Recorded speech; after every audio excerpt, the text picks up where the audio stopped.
주님과 함께 영원토록 사는 우리 감북동교회 성도들이 되시기를 축원합니다.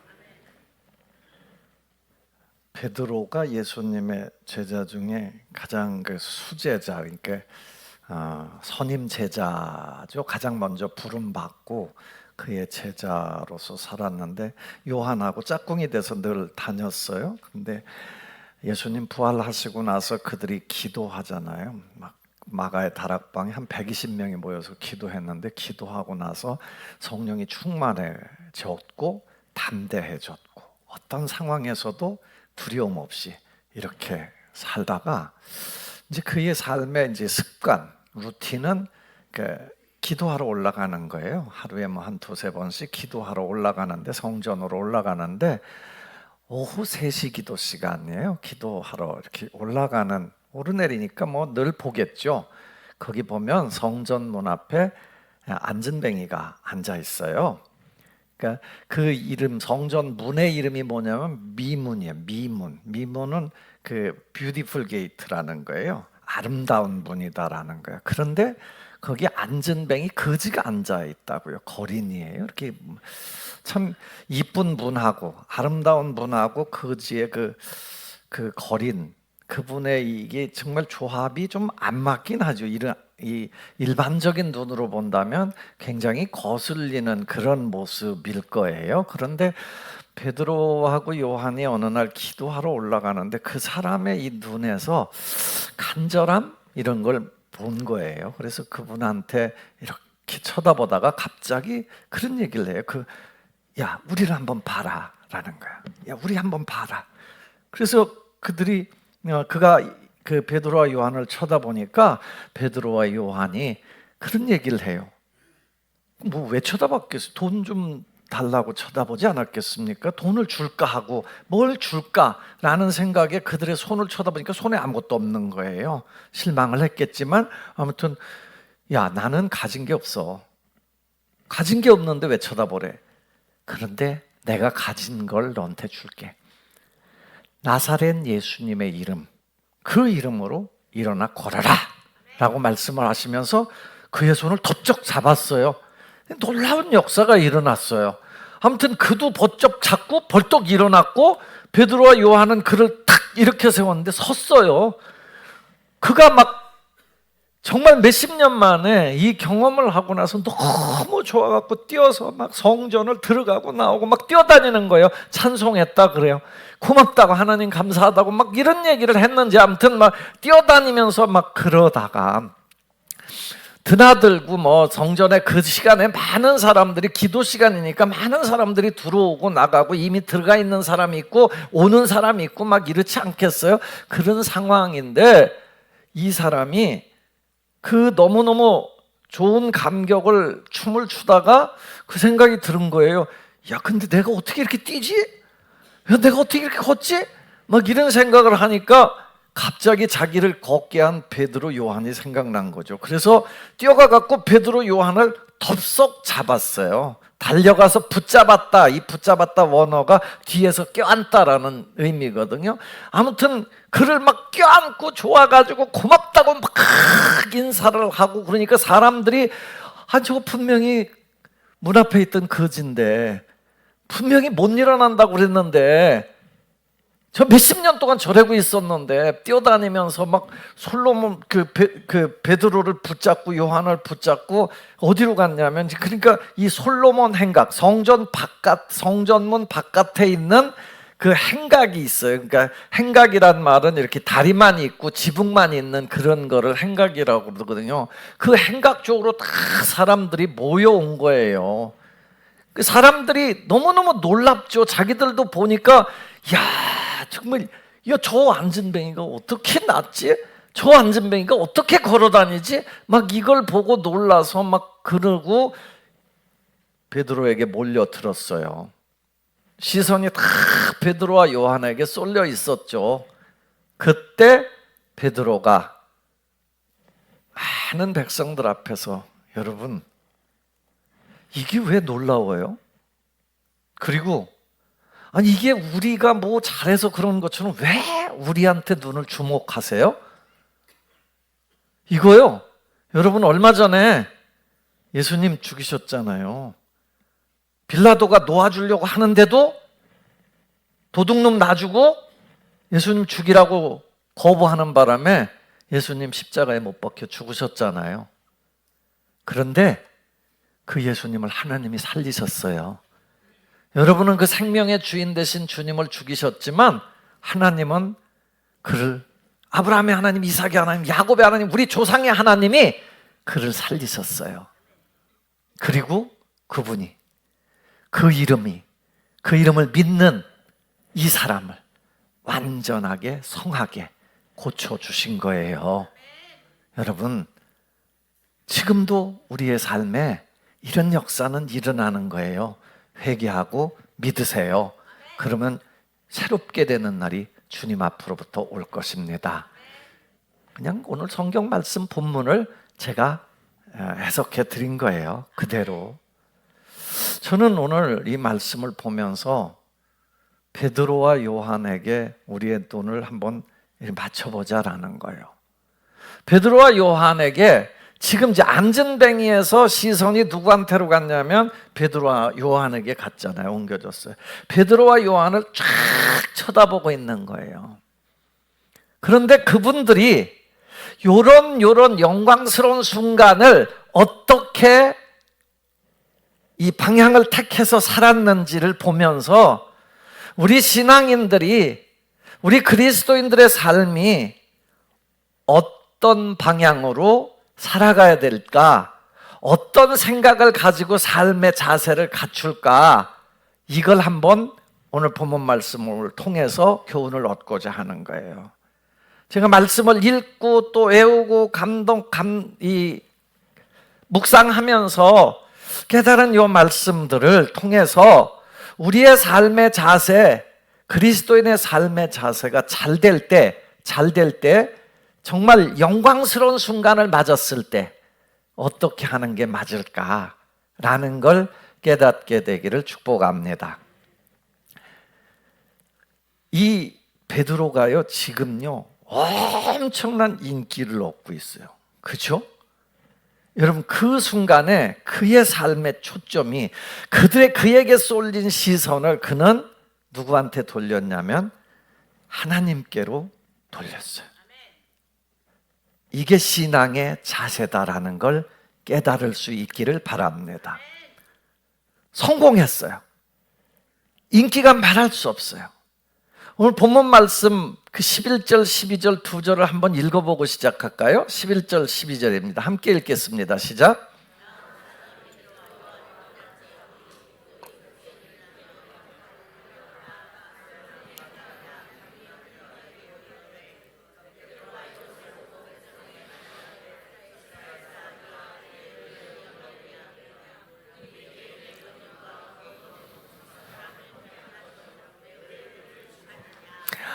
아멘.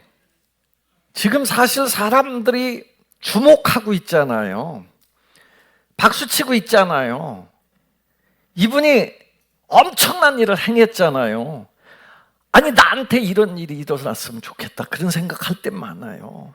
안전뱅이를 탁 잡아서, 야, 너 내가 이 예수님의 이름으로 너한테 주노니 일어나 걸어라 그러는데요, 벌떡 일어나서 막 뛴다. 아픈 사람이 막 귀머거리가 된 사람한테 그냥 가서 그냥 탁 한번 만지면서 귀머거리야 나을지어다, 예수님의 이름으로 나을지어다 그런데 그냥 귀가 갑자기 뻥 뚫려버리면은 얼마나 놀라워요. 이게 막 옆에 우리 교회 막 미어 터질 거예요. 그죠? 아무튼 그런데 사람들의 눈은 누구한테 가겠어요? 베드로한테 갔잖아요. 그게 나한테 오겠죠. 인기 완전히 폭발이죠. 사람들이 다 주목하고 있잖아요. 영광을 다 얻을 수 있는 기회잖아요. 그런데 베드로가 이 순간을 어떻게 하냐면, 아니 여러분, 뭐가 그렇게 놀라워요? 놀랍지 않아요? 그러면서 그 시선을, 야, 하나님이 영화롭게 하셨다, 그 예수를. 그러니까 하나님께로 시선을 돌리는 거예요. 영광의 기회를요, 사람들은 영광의 기회를 늘 자기가 다 가지려고 해요. 그런데 성경은 우리에게 그 영광의 기회를 하나님께 돌리도록 겸손한 삶을 살라고 말씀하시는 거예요. 이게 하나님의 사람들의 태도예요. 여러분, 인기라는 거요, 엄청난 인플루언서가 된 거 아니에요. 완전 셀럽 아니에요, 이 사람. 지금 그 시대에 보면 최고의 인기를 구가할 수 있는 그런 여건이 된 거예요. 아마 사람들이 그랬을지도 몰라요. 우리 집에 와달라고 그러고 막 우리 교회 간증 집회 와달라고 그러고 난리가 났을지도 몰라요. 그런데 여러분, 왜 우리를 주목합니까? 내가 무슨 권능이 있어서 고친 거 아니에요. 내가 무슨 경건해서 이런 역사가 일어난 게 아니에요. 이거 왜 에코가 이렇게 세 계속? 그런 얘기를 하면서요, 삶의 눈을 이거는 하나님이 하시는 거다, 하나님의 은혜다, 이게요 참 쉬운 일 아니에요. 우리 삶을 살아가면서 절망할 때도 있지만요, 때로는 좋을 때도 많아요. 뭔가 문제가 해결되기도 하고요, 병에서 놓이기도 하고요, 어떤 땐 사업이 성공하기도 하고요, 어떤 때 정말 인플루언서가 되기도 하고요, 성공적인 인플루언서. 그거 되는 거 잠깐, 어떤 사람에게 일생에 있어서 몇 번의 기회가 온다고 그래요. 10년에 한 번씩은 기회가 탁탁 온다고 그래요. 그거 잘 잡으면 이렇게 팍팍 올라갈 수도 있대요. 여러분, 인기 올라가는 거 한번 생각해 보세요. 요즘은 이 유튜브 한번 잘하면요, 유튜브에서 이 영상 한번 뜨면요, 돈방석에 올라앉더라고요. 올 총가 누구 이준이라고 치어리더 있어요. 왜 야구장에 가면 막 춤추는 여자분들 있잖아요. 이준이라는 치어리더는 삐끼삐끼 춤이라고 그래갖고 막 이러면서 이렇게 하는 거 있어요. 그 춤을 하나 췄는데 그게 이게 유튜브에서 인기를 얻으면서 막 유명한 사람이 돼갖고 대만까지 막 대만에서 초청해 가고 막 그랬잖아요. 나 알기로는 한 2, 3년 전에 어떤 여자분은 알바생이에요. 에버랜드 알바생이었는데요. 그냥 말하는 거야. 신발 졌습니다. 어깨가 졌습니다. 여러분, 옷도 졌습니다. 그런데 이 눈이 영혼이 없는 눈이었대요. 그러니까 그거하고 상관없이 그냥 말을 그냥 막 하는 걸 또 누가 이렇게 찍어가지고 그 유튜브에 올렸는데 크게 또 폭발하는 바람에 올라갔어요. 여러분, 이런 순간순간들이 우리 삶에 올 수 있어요. 그런데 그 오는 순간을 어떻게 활용하느냐가 중요한데요. 우리 인간이 그게 자기가 잘해서 그런 것도 아니고 자기가 그거에 대해서 엄청난 노력을 한 것도 아니고 순간 그 기회를 주신 거거든요.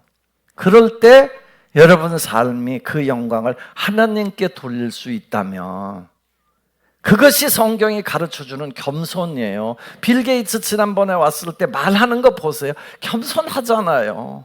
이건 내가 한 게 아니다라는 거예요. 오늘 주보에도 칼럼에 보면 누구예요? 마쓰시다 고노스케, 그분도 자기 삶에서 자기는 약했고 자기는 정말 부족했고 배운 것도 없는데 이렇게 된 건 하나님의 은혜였다라고 얘기하잖아요. 우리가 그런 자세를 가질 때 복음이 시작됩니다. 이 귀중한 마음이 여러분들에게 있기를 바랍니다. 사도행전 14장에 보면 사도 바울도 바나바하고 둘이 루스드라에서 안진뱅이를 고쳐요. 야, 엄청나죠?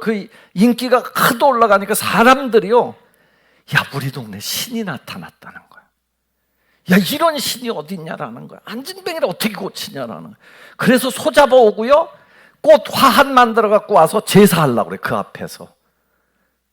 여러분, 웬만하면 그냥 제사 받고 손 한번 흔들어주면 되거든요.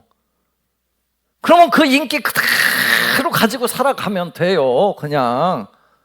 그런데 그들은 그 사람들 앞에서 옷을 찢어요.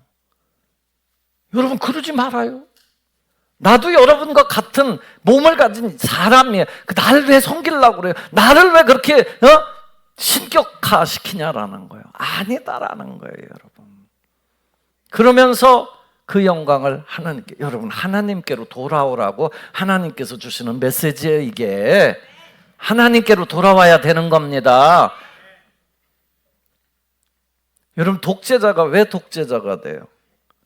그 영광을 받을 때 그 마력을 놓치지 못하는 거예요. 그래서 막 그 위에서 손 한번 나중에 계속 그걸 하는 거잖아요. 전쟁하는 사람들도 그런 거 아니에요.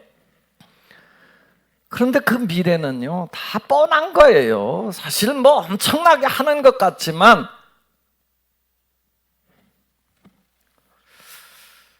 사랑하는 여러분, 우리에게 영광의 순간, 감사의 순간이 올 수 있습니다. 이럴 때 그 감사의 순간을 하나님의 은혜입니다 라고 돌릴 수 있게 되기를 축복합니다. 옛날에는 축구 선수들 중에 막 뛰다가 골을 넣고 나면 막 뛰어가서 무릎을 꿇고 기도하는 청년들이 있었어요. 나는 목회자라 그래서인지 아무튼 그게 너무 아름다워 보였는데 하도 욕을 하고 요즘은 그거 하지도 못하게 한다고 그러는 것 같아요. 근데 뭐 그 사람이 그렇게 하는 건데 그것도 못하게 하나. 뭐 어떤 사람들은 그 기도는 안 해도 쫙 무릎을 꿇고 잔디밭에서 달리는 사람들도 있던데 아무튼 못하게 해. 예. 왜 그랬어요? 자기는 그럴 자격 안 되지만 하나님이 내게 이런 영광의 순간을 주셨다라고 고백하는 거거든요. 말이든 입이든. 여러분 고린도전서 10장 31절에 보면 사도 바울은 그런 얘기를 하죠. 여러분 잘 아는 말씀인데 한번 읽어보겠습니다. 시작.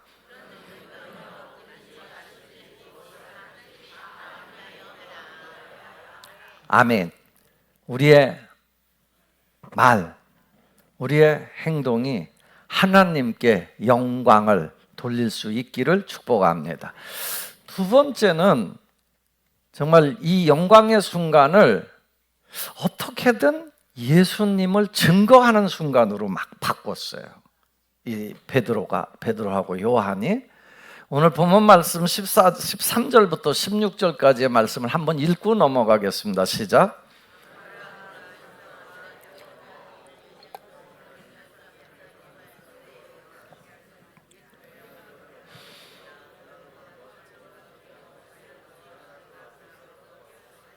생명의 주를 죽였도다. 그러나 하나님이 죽은 자 가운데서 그를 살리셨으니 우리가 이 일의 증인이라. 아멘. 너희가 거부하고 죽였던 예수, 근데 하나님이 그를 살렸다라는, 하나님이 살렸다. 그리고 말하기를 우리는 이 일의 증인이다. 증인이 뭐예요? 어디 가서 사람들 앞에서 나타내는 거예요. 나 봤다라는 거예요. 예수님 부활하셨다라는 거예요. 부활하셨다는 건 뭐예요? 지금도 살아 계시다라는 거잖아요. 죽은 예수가 아니라 지금도 살아계신 예수님. 18절에 보면 이분을 하나님께서 자기의 그리스도를, 그래요, 자기의 그리스도께서 고난받을 것을 미리 알게 하셨다 그래요. 그리스도가 뭐예요? 메시아예요. 구원자예요. 하나님의 구원자, 하나님이 이 백성들을 살리려고 보내신 예수님, 그분이 하나님이 너희가 다 거부하고 너희가 죽였어. 그런데 살아나셨다라는 거잖아요. 부활하셨다라는 거잖아요. 베드로는 진리를 왜곡하지 않아요.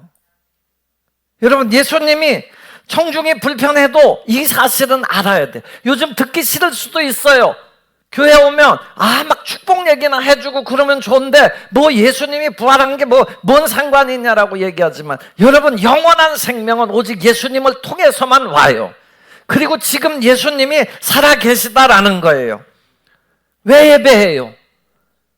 여러분, 지금 왜 예배해요? 그 예수님을 증거하는데 왜 예배해요? 이 시간을 굳이 내서 왜 와서 주일이면 예배해요? 왜 헌금해요? 왜 헌신해요? 예수님 살아계시기 때문인 줄로 믿습니다. 만약에 그렇지 않고 우리가 예배한다면 허공에 외치는 거죠. 아무 의미 없는 거죠. 여러분들은 속고 있는 거죠, 지금. 공산주의자들이 얘기하듯이 마약에 끌려오는 거죠, 여러분. 그러나 주님은 부활하셔서 살아계신 줄로 믿습니다. 사도 바울이 이런 얘기해요. 고린도전서 15장 17절 18절에 보면 그리스도께서 다시 살아난 일이 없으면 너희의 믿음도 헛되고 너희가 여전히 죄 가운데 있을 것이고 또한 그리스도 안에서 잠자는 자도 다 망하였으리라. 죽긴 죽었는데 예수님 믿다가 핍박받다가 죽었어. 다 망한 거예요. 망한 거죠. 왜 그렇게 살았어? 쓸데없이. 내가 왜 평생 이러고 주님 때문에 막 몸을 막 절제해가면서 이러고 살아. 그러나 다 소용이 있다는 거예요. 왜? 예수님이 살아계시기 때문입니다. 부활하신 예수님이 사도행전에서만 역사하셨어요? 여러분 지금도 역사하고 계신 거예요. 베드로에게만 역사하셨어요? 아니, 나에게도 역사하시는 거예요. 여러분, 조니 에릭슨 타다라는 여성분이 있어요.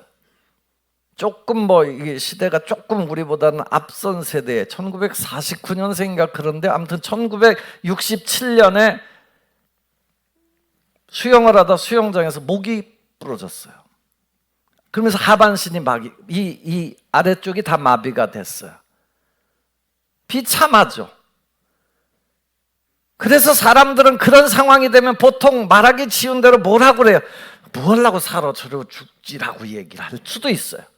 여러분, 생명이라는 게 그렇게 누가 함부로 말할 수 있는 거라고 생각하세요? 아니에요. 그에게는 삶에 대한 애착이 있는 거예요. 여기 90, 100살 잡숴도 이제 나이 들었으니까 죽어 라고 얘기하면요, 그건 아주 엄청난 신뢰예요. 본인이 가끔 그런 얘기를 해요. 나는 이제 살 만큼 살았으니까 죽어도 여한이 없어. 그러나 그렇다고 해서 죽는 걸 원하는 사람은 없어요. 아픈 사람도 마찬가지예요. 아무튼 조니 에릭슨 타다의 삶은 그렇게 불행한, 그렇게 비참한 그런 분인데 그는 주님의 부활을 믿기 시작했어요.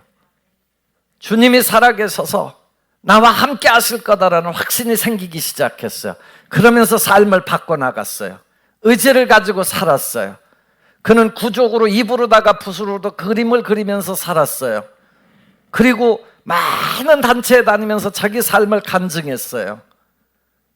47개 단체를 만들었어요. 수많은 사람들에게 희망과 소망을 주었어요. 왜요?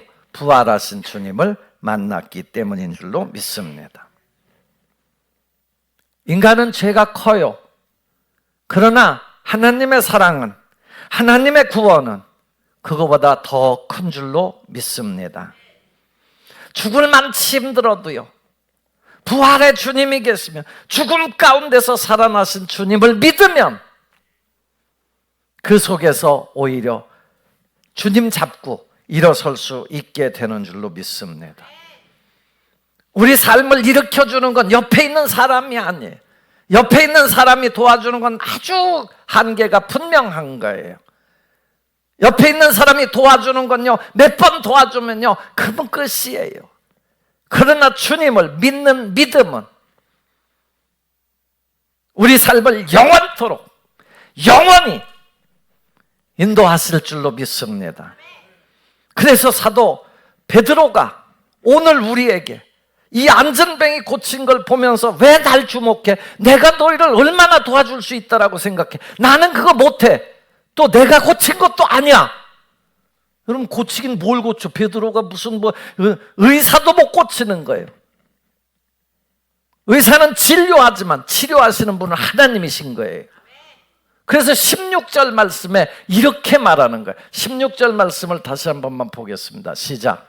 그 이름을 믿음으로 그 이름이 너희가 보고 아는 이 사람을 성하게 하였나니 예수로 말미암아 난 믿음이 너희 모든 사람 앞에서 이같이 완전히 낫게 하였느니라. 아멘.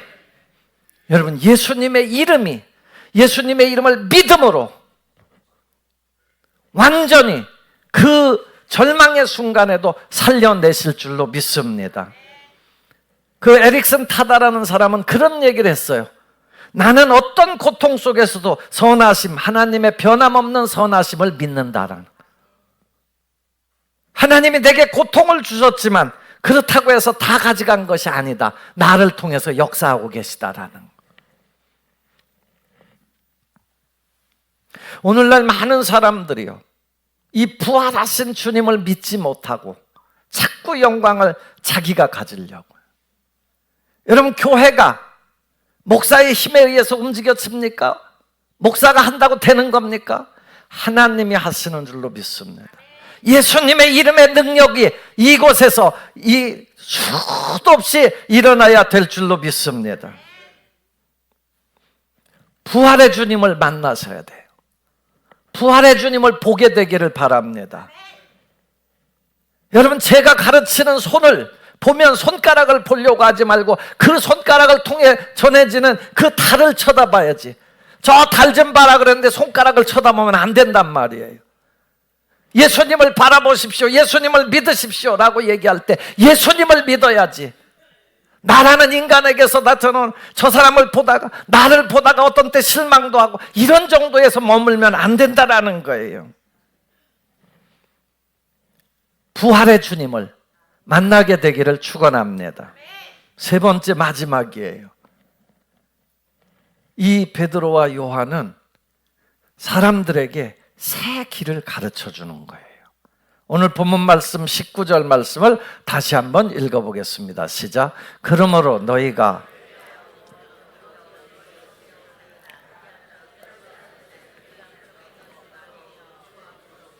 아멘. 여러분, 베드로가 말해요. 형제들아, 너희가 알지 못해서 그런 걸 안다. 나도 너희 관리들도 그래서 그랬다. 그렇죠, 당연히. 아는데 갖다가 십자가에 못 박는 사람이 있어요? 그분이 분명히 부활할 건데 그걸 믿는 사람이 갖다가 못 박겠어요? 여러분, 저분이 대통령 될 걸 아는데 가서 막 맨날 막 이러는 사람이 있어요?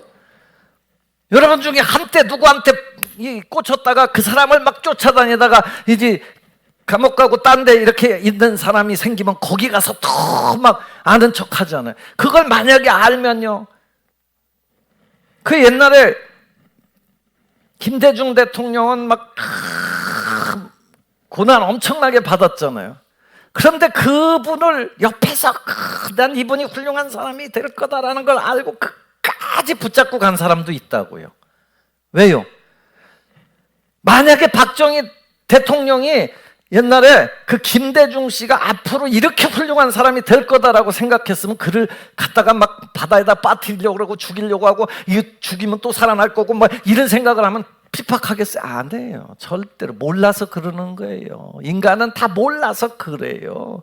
여러분, 하나님을 믿는 사람들, 예수님을 핍박하고 예수님을 뭐 부정하고 지금도 하나님을 부인하고 하는 사람들이 다 왜 그러는 거예요? 몰라서 그러는 거예요. 몰라서. 살아계심을 몰라서 그러는 거예요. 알면 절대로 그러지 않죠. 그래서 베드로가 또 가르쳐 주는 거예요. 또 가르쳐 주는 거예요. 뭐라고?